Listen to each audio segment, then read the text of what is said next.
UDF അധികാരത്തിലെത്തിയില്ല എങ്കിൽ വനവാസത്തിന് പോകുമെന്ന വാക്ക് പാലിക്കും എന്ന് വി.ഡി. സതീശൻ പറയുന്നു. ഞാൻ വാക്ക് പാലിക്കുന്ന ആളാണെന്ന് അറിയുന്നത് കൊണ്ടാണ് കെ സുധാകരൻ അങ്ങനെ പറഞ്ഞത്. കെ സുധാകരൻ്റേത് സ്നേഹവാക്കുകളെന്നും വി.ഡി. സതീശൻ പറഞ്ഞു.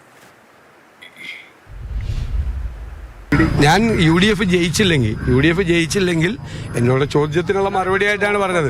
ഞാൻ രാഷ്ട്രീയ വനവാസത്തിന് പോകും UDF ജയിച്ചില്ലെങ്കിൽ എന്ന് പറഞ്ഞത് ഞാൻ പറഞ്ഞതാണ്. ഞാൻ വല്ലതും മാറ്റി പറയണ്ട. അതൊക്കെ നിങ്ങളുടെ മുഖ്യമന്ത്രിയല്ലേ എപ്പോഴും മാറ്റി പറയണം.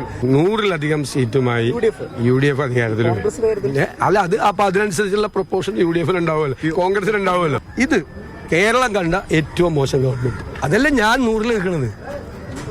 നിങ്ങൾ ആരും 100-ന്റെ അടുത്തേക്ക് വരുന്നില്ലല്ലോ. നിങ്ങളുടെ കുറെ സർവേകളൊക്കെ ഇങ്ങനെ ഭയങ്കര വിഷമിച്ച് ഞങ്ങൾക്ക് ഭൂരിപക്ഷം തന്നെ. സൈലന്റ് അല്ല, എവിഡന്റ് ആയിട്ടുള്ള തരംഗമുണ്ട്. ഒരു സൈലന്റും ഇല്ല. ജനങ്ങൾ നിൽക്കുവാണ്. സുനാമി പോലത്തെ ഒരു തരംഗം വരും. ഞാൻ പറഞ്ഞില്ല, എറണാകുളം എത്തുമ്പോഴേക്കും കാസർഗോഡ് നിന്ന് എറണാകുളത്ത് എത്തുമ്പോൾ UDF ഭൂരിപക്ഷവും ബാക്കിയുള്ളത് എന്റെ 100-ലേക്ക് പോകായിരിക്കും.